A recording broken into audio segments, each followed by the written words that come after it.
Sir আসবো? ও তুমি, এসো এসো, কিন্তু বসো।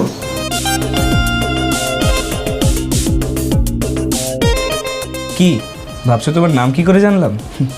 আমার এক ওয়ার্কারকে দিয়ে তোমার বিষয়ে সব কিছু জেনেছি। যাই হোক, তোমার অতীত মনে করিয়ে তোমাকে আর কষ্ট দিতে চাই না। কিছুদিন আগেই তো তোমার বাবা মারা যান সামান্য কিছু টাকার অভাবে, কিন্তু বিশ্বাস করো, তোমাকে দেখার পর থেকে না আমার মনের মধ্যে একটা অনুভূতি তৈরি হয়েছে। আমি তোমাকে আমার নিজের জীবনের কিছু কথা বলতে চাই, যা আমি আজ পর্যন্ত কাউকে বলিনি।